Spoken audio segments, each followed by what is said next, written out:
is that they have a temporary invalidation on them. Reb Shimon holds a temporary invalidation on them, makes them still eligible to be brought. In a temporary invalidation,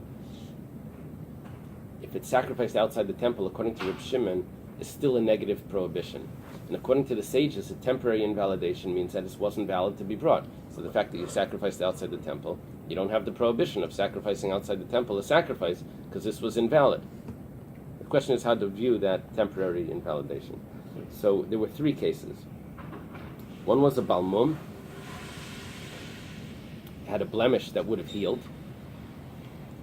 One was the birds that weren't of age yet, because the birds need to be a certain age. B'nai Yaina, they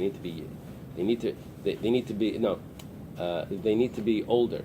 But if they're young, then you can't bring them. Certain birds called the Taurim need to be older. If they're young, they can't be brought yet. It has to do with the gold feathers on the neck. That's a certain age that they have to reach.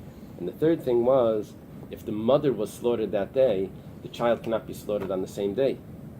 So if the person went and took the child that was a sacrifice and slaughtered it that day, it was invalid. You couldn't have slaughtered it that day. You had to wait till the next day to slaughter it, right? You can't slaughter a mother and child. The Gemara says it's shrichi. We need all three of these. The Tana Bali Mumin, if it would have only taught us the case of where there's a blemish that would have healed, Mishum Demi'isi, that's because where did the rabbis say that he's exempt from bringing it inside because it's disgusting to bring it inside? Aval Tayrin, but the birds that are too young, there's nothing wrong with them. It's not a blemish. It's just too young. Should be a good sacrifice.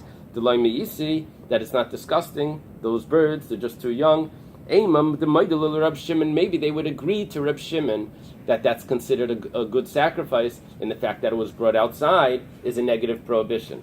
Be'itana Tayrin, and if it would have only taught me those birds that are too young, they were never eligible and pushed away. But they were the animals that have a blemish. They were eligible at one point, but they were rejected. So maybe because they were rejected, Reb Shimon would agree to the rabbis that it's not considered a sacrifice. This was really rejected. This is not a sacrifice at all. And if it would have said both, the birds that are too young, and it would have said the one with the blemish mishum de psula to gufayu, because it has a blemish on the body. There's an actual physical problem with it. But if its mother was slaughtered that day, the psula mi'al makasila, that's just an invalidation that came from the world, came from time. It doesn't have to do with the body itself. Maybe the rabbis would agree to Reb Shimon that that's not really invalid. And if it's slaughtered outside the temple, it would incur the punishment of a sacrifice outside the temple. So tricha, that's why we need all three cases. The Gemara does this. When you have an argument and they argue about this case and that case, why do you have to give me every detail? Just give me the rule. Okay. So Reb Shimon has the rule now. My time with the Reb Shimon. What's the reason for Reb Shimon that he holds that a temporary that if it's missing the time, if it's not in the right time, it's still considered a sacrifice enough that if you bring it early, there's a negative prohibition. Rabbi Reish Lakish says that there's a pasuk that you're not allowed to do what we're doing today. This is when they're about to enter into the land. When you go into the land, you're not able to do what you're doing now before you go into the land. Moshe tells the Jewish people, Ki alis l'Eretz Yisrael, when you go into the land of Israel, takrivu chayvais. Yishares takrivu. Donations you can bring. Chayvas light takrivu, but you're not allowed to bring obligation sacrifices until you bring it to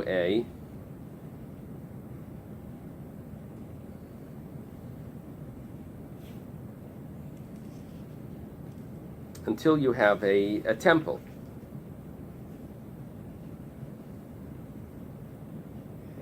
What's going on over here is he's saying that if anyone had an obligation sacrifice, they weren't allowed to bring it even on the public altars of those first 14 years, in which public altar, which was in Gilgal. They needed to wait until they brought to Shiloh. So there were 14 years that were not eligible for any obligation sacrifices.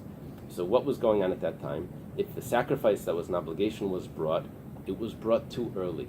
It's called mechusar zman. It was brought too early. Reb Shimon holds that a sacrifice that's brought too early is a negative prohibition. And where's the negative prohibition? From here. It says that you're not allowed to bring the sacrifices that you're bringing today. You have to wait. Moshe says, do not bring.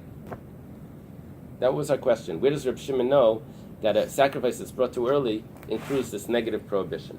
Rab Yirmiyah or Rab Zera, Rab Yirmiyah says to Rab Zera Hachi, if we have a verse that says, do not, milki nami lilki. If any, the way it works is that negative prohibitions include lashes. It's supposed to have lashes, malchus, or a negative prohibition. Any do not. But Allama Amar Rab Zera, Hakasav Nitkul say. Why does Rab Zera say? They asked. There was another Gemara. The Gemara says that they should have lashes for a sacrifice that was brought on the day that the mother was killed, where the child was sacrificed, and it was sacrificed outside the temple. He said that there should be lashes there because it was brought too early. There should be lashes there because Reb Shimon holds because a sacrifice that's brought not in its right time is a negative prohibition. What's a negative prohibition? This verse right here. You see, that Gemara says that it wasn't from this verse. That Gemara says that there's a verse that says you have to wait till the child, the animal is 8 days old before you bring it. You can't bring a child before it's 8 days old. So if someone brings it too early, many examples of too early, either before its time because it's not 8 days, or it was too early because it was the day that its mother was killed. You should have waited till the next day. That's another example of too early, mechusar zman. So we said we should get lashes over there. So Reb Zera says, Hakasav Nitkul Lasei. It's not a real lav. It means two sets of it was two sets. Yeah. Right. So Hakasav Nitkul Lasei, over there it says that it was not a real negative command. It was a negative command that was implied from a positive command. What's the positive command? Wait until it's 8 days old. That's the positive. He didn't wait, so he neglected the positive command. That's considered like a negative command. But there's no lashes on for such a violation. So the question is, over here you're telling me that there's a negative command. Over there, Reb Zera says that it's a positive command that implied a negative command. If it's a negative command, there should have been lashes. So the Gemara answers, Hani Milu Rabbanan. Reb Zera over there was talking about the rabbi's opinion that says that there is no negative command for bringing a sacrifice too early. But Reb Shimon, Hachinami, according to Reb Shimon, which that was not the case in that Gemara over there in Chulin, according to Reb Shimon, there is lashes for bringing a sacrifice too early because it's a negative command. Rav Nachman bar Yitzchak says, Pnim de Gilgal legabi Shiloi kechutz dami. That sacrifice was brought in the temple. Why are there lashes? Why is it a negative command when it's brought outside the temple? Because even if in Gilgal, those first 14 years, someone would take a sacrifice into the Mishkan and sacrifice it there, it was considered sacrificed outside the temple.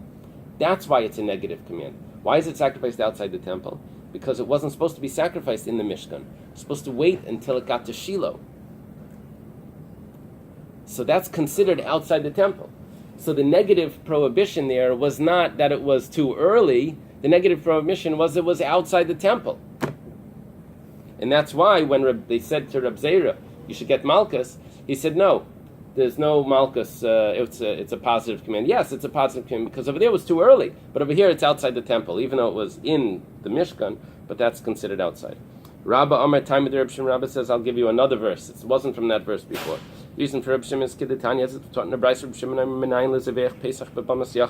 how do we know that if someone takes a carbon Pesach on a private altar, at at the time when you're not allowed to use private altars. Why? Because there's a temple. Shehu b'leisa say. How do you know that that's a negative command, a negative violation? You're not able to sacrifice the sacrifice. Maybe you're never allowed to sacrifice a Pesach on a private altar, even at times when you are allowed to use a private altar. It says at one gate. I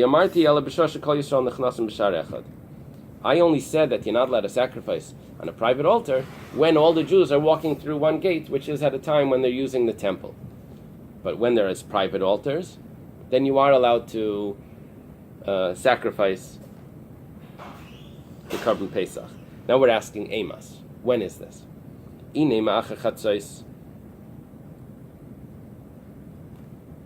If we're discussing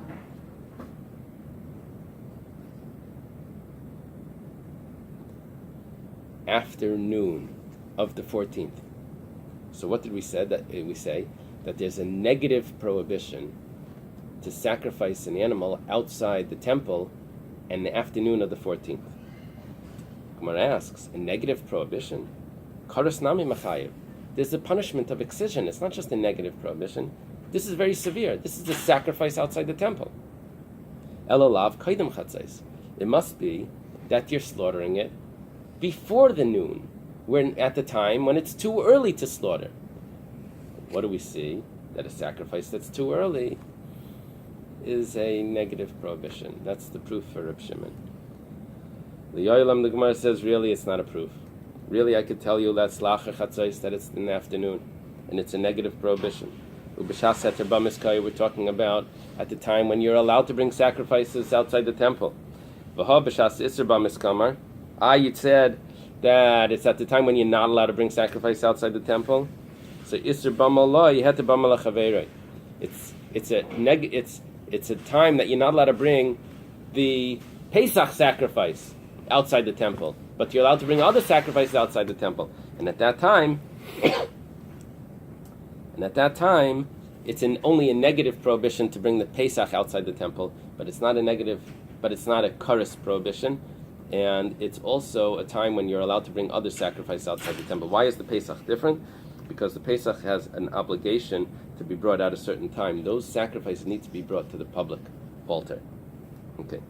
Mechusar zman, if a sacrifice is brought too early, v'hani b'nei hashamis nenu,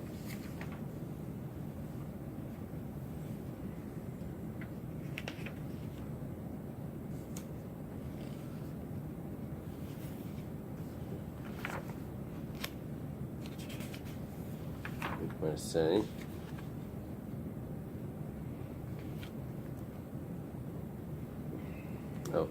But it does is it lists examples of sacrifices that are brought too early.